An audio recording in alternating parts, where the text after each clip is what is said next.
Hello and welcome to Word Unlocked. I am Jake. And I am Sarah. Welcome back, everyone.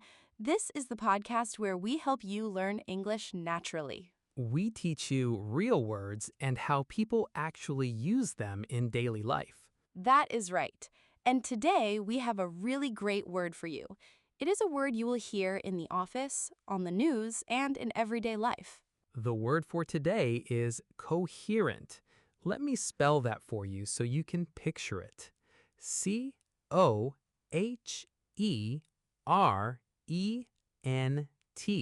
Coherent.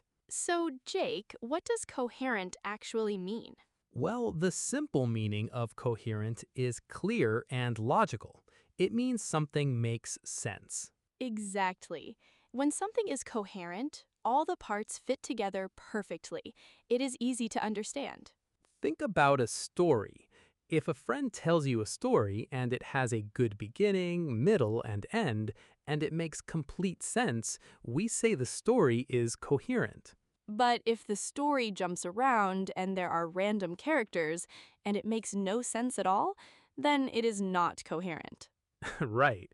So we use this word when we talk about speaking, writing, or planning. If it is clear and logical, it is coherent. Enthusiastic. Let's look at our first common chunk to see how this word is really used. The first chunk is a coherent strategy. A coherent strategy. Now, what is a strategy, Sarah? A strategy is a big plan.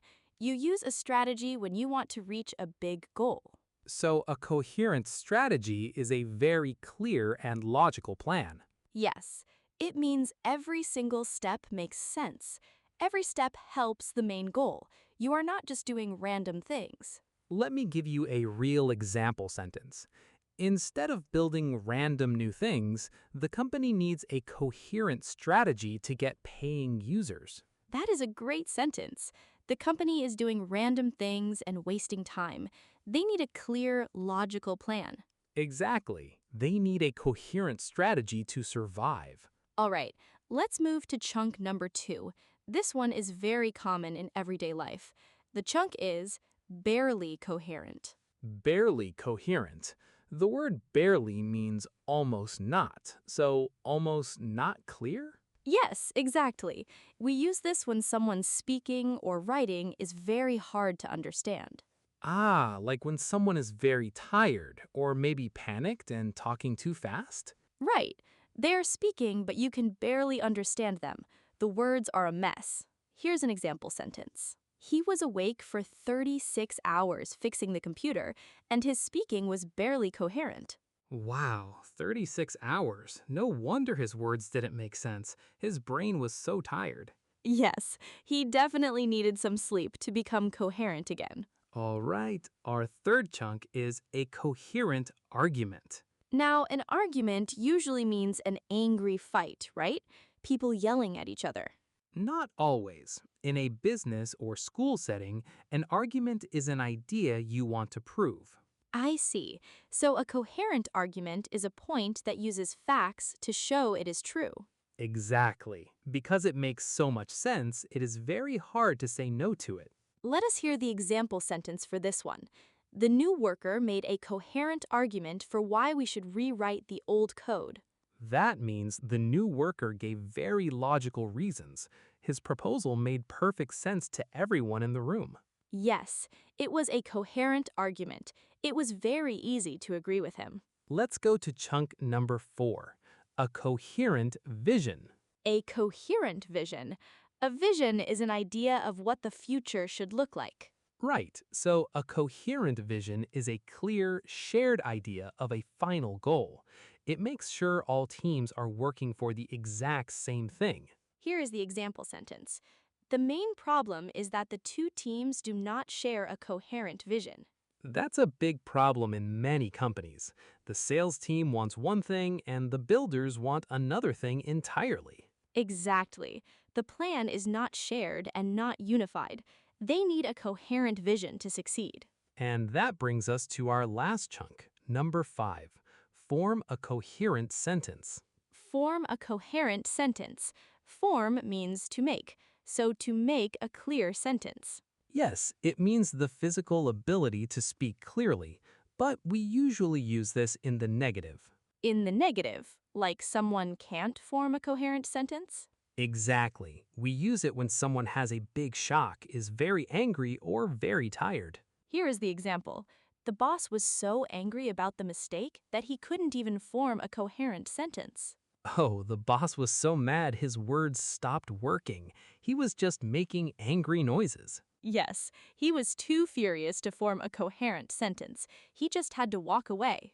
Those are 5 great chunks. Now it's time for our real life stories. Sarah, do you have a story for us today?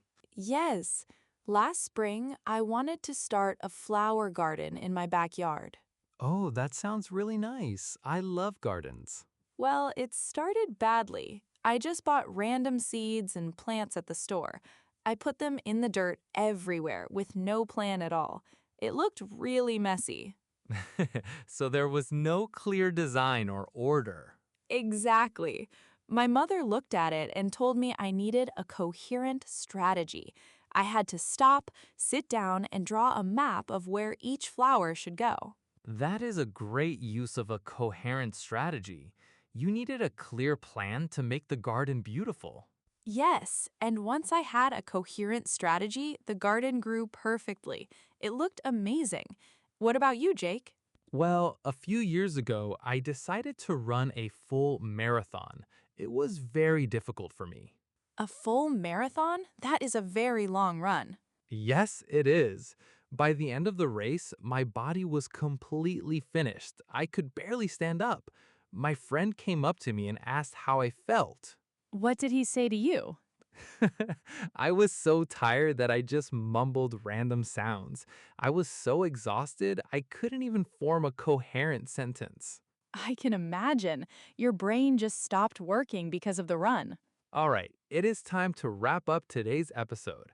Let us do a quick recap of the 5 chunks we learned today for the word coherent. Number 1, a coherent strategy, a very clear, logical plan. Number 2, barely coherent, when speaking or writing is very messy and hard to understand. Number 3, a coherent argument, a clear point backed up by facts. Number 4, a coherent vision, a shared idea for a final goal. Number 5, form a coherent sentence, the ability to speak clearly, often lost when we are very angry or tired. Now we have a homework sentence for you, our listeners. We want you to try writing a sentence yourself. Think about a time when you were extremely tired, or maybe you just woke up from a deep sleep. Try writing a sentence using the chunk barely coherent. For example, when my alarm rang at 5 a.m., I was barely coherent. Write it down in a notebook or say it out loud. Practice is the best way to remember new words. Well, that's all the time we have for today. We hope this lesson was clear and, well, coherent. Good one, Jake. Thank you all for listening to Word Unlocked today. Keep practicing, keep speaking English, and we'll see you next time. Bye, everyone. Have a great day.